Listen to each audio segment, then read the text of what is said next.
Have you ever felt invisible in a room full of people, like your body was there, nodding and smiling, but your soul had quietly slipped out the back door, searching for some place quieter? Maybe you didn't even notice it at first, because noise doesn't always sound like chaos. Sometimes it sounds like small talk, like pressure to belong, like 1,000 tiny expectations pressing against your chest until breathing feels like performance. They tell you to speak up, to get out there, to join the noise, as if the louder you are, the more real you'll become. But what if the opposite is true? What if the ones who stay silent are the ones who have the most to say?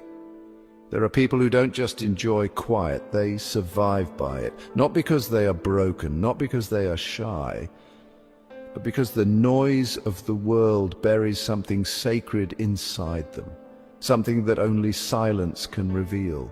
They move through the day like tuning forks, feeling everything, absorbing everything, a smile that wasn't real, a conversation dripping with unseen tension, the loneliness humming beneath someone's laughter. They carry it all until it becomes too much, and then without apology, they vanish.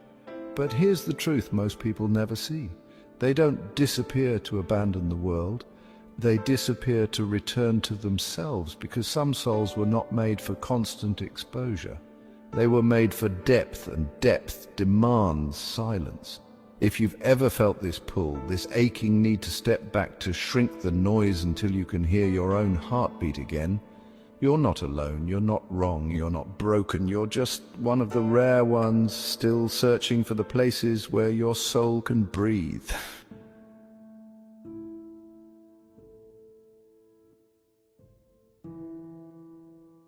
It doesn't happen all at once. It starts with a subtle ache, an invisible crack under the surface. Not a scream for help, just a whisper. It's time. And so you leave. Not in anger, not in sorrow, but in quiet necessity. Maybe you cancel plans with no excuse. Maybe you put your phone on silent and let the messages pile up like leaves you'll deal with later. Maybe you walk slower, speak softer, hope no one notices the retreat already beginning inside you. You're not running from life, you're walking back to it, because somewhere along the way life became a performance and you forgot the sound of your own voice when no one else was listening. So you vanish, not loudly, not tragically, like mist slipping from a field at sunrise, there and then, gone. In the solitude, a different kind of work begins. The kind no one applauds, the kind no one sees. You start collecting the pieces scattered by the world's demands, the emotions you absorb but never voiced, the dreams you shelved to be practical, the questions you abandoned because the answers scared you. And in the quiet, you stitch them back together. This is not rest, it's resurrection. Because INFJs don't simply recharge like batteries, they dissolve. They shed the costume stitched together by expectation, and in the nakedness of solitude they remember who they were before the world told them who to be. Most people think solitude is empty, but it isn't. It's full, achingly full, of memory, of emotion, of truth waiting to be heard without interruption. It's not always beautiful. Sometimes it's brutal, because silence has no mercy. It reflects back everything you've been too busy or too afraid to face, but that's why it matters. There's a study few people know about. When researchers asked people to sit alone in silence for just 15 minutes, many chose to shock themselves with painful electric jolts rather than face their own thoughts. Think about that, 15 minutes. And yet, here you are, choosing hours, days, sometimes weeks of solitude, not because it's comfortable, but because it's necessary, because you know what most people never understand. True healing doesn't come from escaping the world, it comes from daring to meet yourself inside the silence it leaves behind.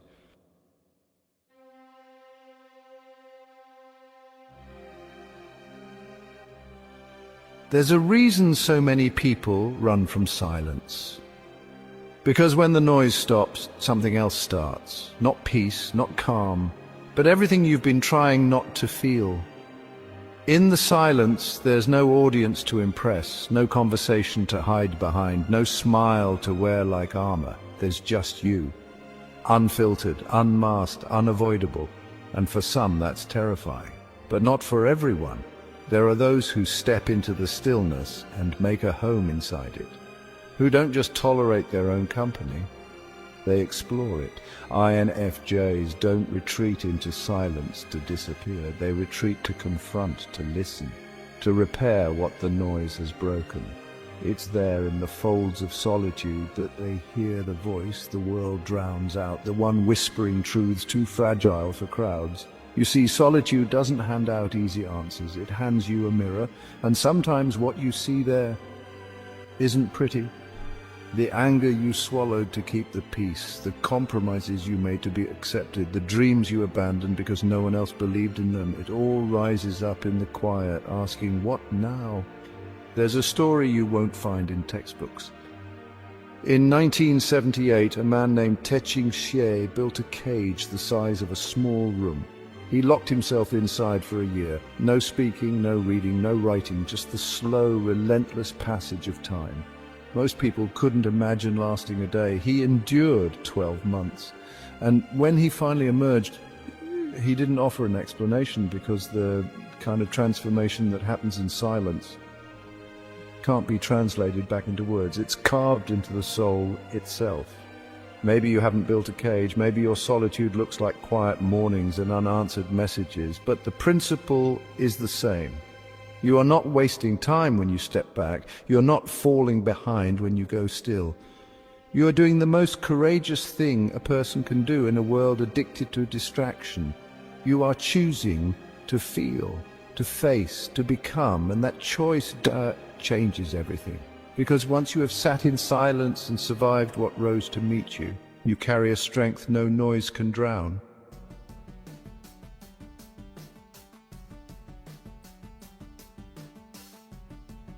But silence, for all its beauty, doesn't last forever. At some point, the world calls you back. The texts pile up, the invitations arrive, the obligations you set down quietly tap at your door like rain against glass. And you know it's time to return, to show up again, to wear a face the world recognizes, but something inside you has shifted. You don't re-enter the same. You move slower because you see more, you speak less because you feel deeper, you give more carefully because you've learned the cost of pouring from an empty cup. And not everyone will understand. Some will call you distant, some will wonder where the old you went, some will mistake your calm for coldness, but that's not your burden to carry anymore. The truth is, once you have tasted your own depth, surface living will never satisfy you again. There's another story most people have never heard.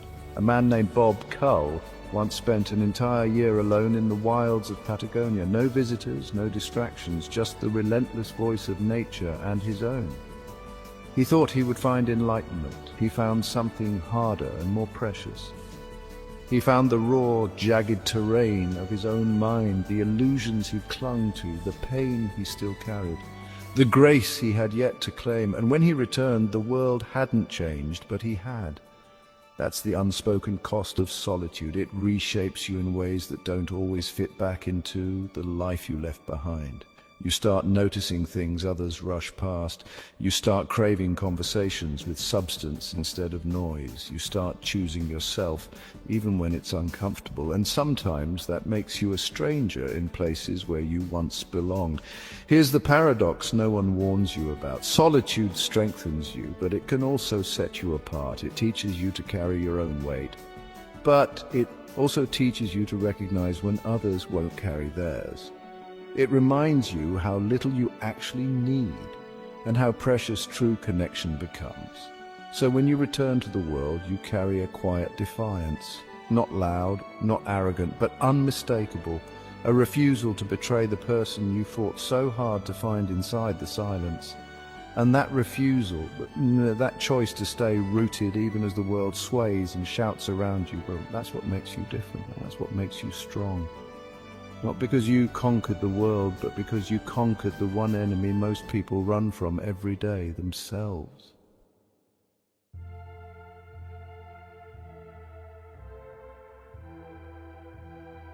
Strength has a funny way of hiding itself. You won't always find it in the ones who speak the loudest or stand the tallest. Sometimes you'll find it in the one sitting quietly in the corner, the one who isn't trying to impress you, because they've already wrestled with far greater battles than anyone can see. Stillness isn't weakness, stillness is war, and not everyone survives it. In a world addicted to validation, silence is a rebellion. Choosing to be still when everyone else is shouting, that's not easy. It's an act of defiance against a system that measures your worth in visibility and noise. There's a cost to this choice, and INFJs know it better than most, because stillness doesn't just reveal the beauty inside you. It also reveals the wreckage you thought you buried, the memories you'd rather forget, the anger you swallowed to keep the peace, the dreams you tucked away to survive. In solitude, there's nowhere to hide from it. And that's the danger most people never speak of. Solitude will either heal you or haunt you, depending on how willing you are to sit through the discomfort, depending on how brave you are to face the ghosts when they come knocking. There's a quote by Octavio Paz. Solitude is the profoundest fact of the human condition. Man is the only being who knows he is alone and the only one who seeks out another. It sounds bleak at first, but it's not. Because knowing you are alone means you also know how precious it is when you choose someone, when you choose to connect, not out of loneliness, but out of wholeness. Stillness teaches you that. It teaches you that you are not your performance. You are not your popularity. You are not your applause. You are the quiet space behind all of it, the space that remains even when the clapping stops. Maybe no one else will ever see how much you carry inside you. Maybe no one else will ever know the battles you fought in the dark, but you will know, and sometimes that's enough. Because real strength isn't about being seen. It's about standing alone when no one's watching and refusing to abandon yourself. And in a world that's constantly telling you to keep performing, that is a revolution.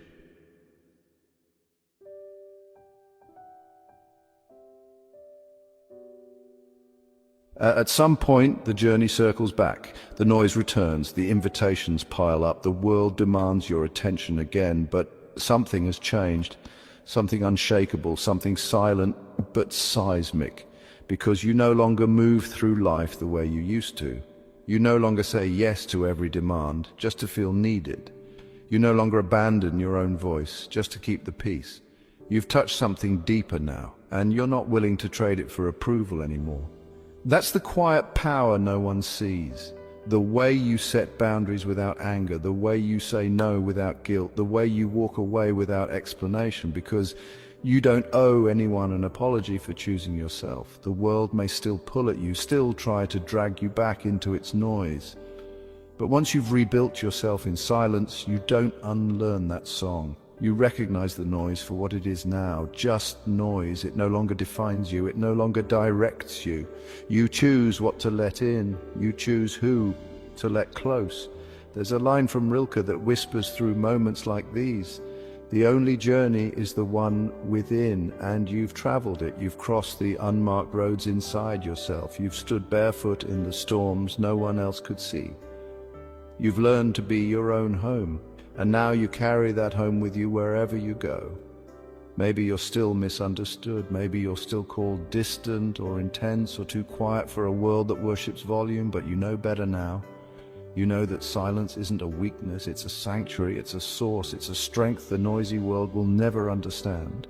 And somewhere out there, someone else is listening. Someone else is fighting to find their way back through the noise. Someone else needs to know it's okay to disappear for a while. So if these words reached you today, if something stirred awake inside you, don't keep it silent. Share it, not because you owe it to anyone, but because maybe, just maybe, your voice is the lifeline someone else has been waiting for.